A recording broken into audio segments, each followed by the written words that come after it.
Modern heathenry is something of an oxymoron, for it is a revival of an ancient religion, yet I will argue that heathenry is the only valid spiritual path for our people in the 21st century.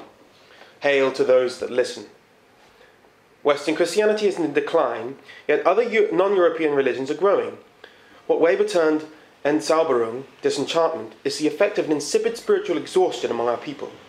The effect of the Kali Yuga is such that we no longer have the energy to practice the Christian religion of our forebears with any authentic belief.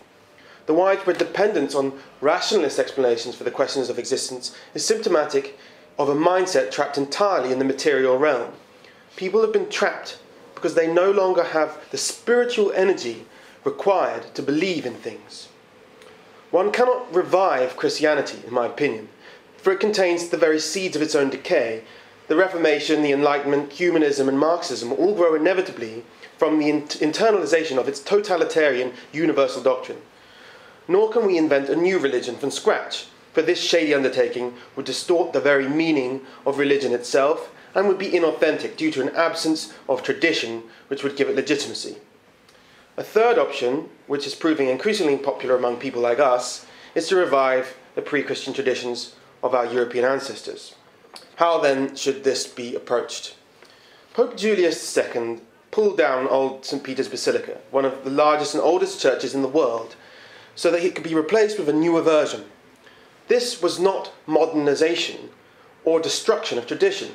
It was a revival of tradition, for it was inspired by the works of the ancient Romans. He wanted to make something that rivaled the eternal aesthetics of the pagan world. It is with this conviction that the new spiritual tradition must be approached. Great men must be willing to destroy those Western traditions which no longer serve our ends, that they may be reconstructed in accordance with the eternal values of tradition. We are building a new spiritual discipline in accordance with the undying order of our ever-living gods. We live among ruins and must not be timid when it comes to demolishing the decaying cultural edifice of our once great civilization. Only then can we begin anew. Our new spiritual tradition is dedicated to the revival of the gods of our ancestors. Anyone who would call themselves a heathen in modern Britain will no doubt have contended with the various inconsistencies and differences that separated so-called heathens from society at large and oftentimes from each other. Many are attracted to polytheist religions for the specific reason that without a coherent doctrine or authoritative priestly caste, the individual becomes central to the spiritual experience and is left to their own devices to interpret and honour the divine in any way they see fit. But this Crowley-esque perspective is somewhat irreligious, and certainly improper to what we know of the ancient traditions of our Germanic forebears. The new spiritual tradition is not the only religious perspective in conflict with the devastating effects of modernity. Even the Catholic Church, the most traditional religious institution surviving in Europe, is making increasingly frequent and significant concessions to the secular sphere and the fashions of this age, with the Pope literally bowing down before Islamic monarchs. But while adherents of doctrinal religions must battle against modernity to prevent heresy and preserve unchanging obedience to their God-given commandments, modernity presents a very different obstacle to the new spiritual revolutionary, or heathen.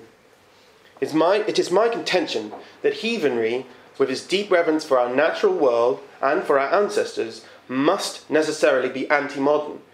Anti-modern in the sense that it is the antithesis of the dominant, globalized, mechanized, materialistic ideology which has grown from Protestantism. A problem with Germanic polytheism as a religion in the modern world is that its roots are obscured. It is an attempt to revive a complicated religion, the central tenets of which may well have been lost forever. But who knows how many countless gods, goddesses, heroes and sagas have not been preserved in the fragments of Icelandic and Anglo-Saxon literature that remain. Primary to the new spiritual tradition is the respect for nature, which can only be fully realised through a close relationship with the natural order. The heathens of old valued man-made innovation too, but this admiration was not steeped in the herd-like neophilia so unquestionably adopted by the masses of the modern age. The culture of our ancestors was conservative in a literal sense. The best swords were the oldest swords, not the newest. Poems and stories were preserved from generations, much like valued weapons. This conservative impulse of our forebears must be maintained by the spiritual revolutionaries. It is for these reasons that a spiritual revolutionary must not be distracted by the trivial aspects of our modern society which the West are currently concerned with. It is not surprising that heathens are often traditionalist or aligned to some movement which opposes the hegemony of post-Enlightenment Western values. But save from those who commit to living as hermits in the wild like polytheist anchorites, none living in Britain may be spared the effects and the symptoms of the modern world. We cannot avoid the modern. So how then does one engage with the modern age without being spiritually corrupted by it? Is it possible to reconstruct a long extinct religion without merely projecting onto it the frantic, progressive, cosmopolitan prejudices of the materialistic and spiritually corrupt modern world? This depends on how the religion is constructed and understood, not reconstructed.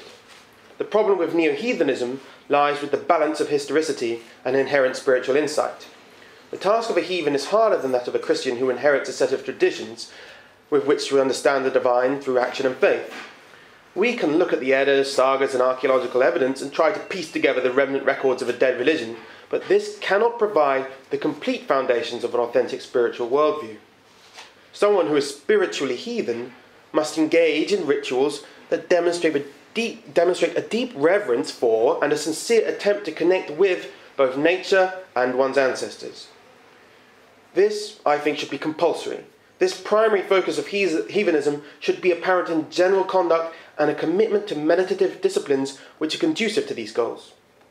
Given that each faith might reveal some aspect of the divine truth, it is my opinion that one should follow the faith of one's ancestors and thereby preserve one regional interpretation of the divine, so that its diversity is preserved.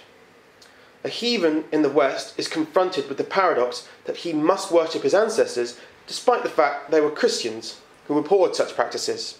Nevertheless, it must be done, for the time of Christianity has ended, and its institutions no longer serve our people. Yet even our Christian ancestors represent the divinity that exists in mankind, and it was woven in the weird that our people should be Christian for a time. To worship one's ancestors as divine is inherently, though not exclusively, European. It is a practice which promotes hyper-consciousness of mortality, thereby nurturing a healthy appreciation for life itself and stripping away trivial concerns that inhibit honourable actions. This is what Heidegger meant when he advised we spend more time in graveyards. We must all live in consciousness of our mortality and honour our ancestors. Regardless of the trivial concerns of the moralisers of this age, you must remember those who came before and seek to live honourably in their sight.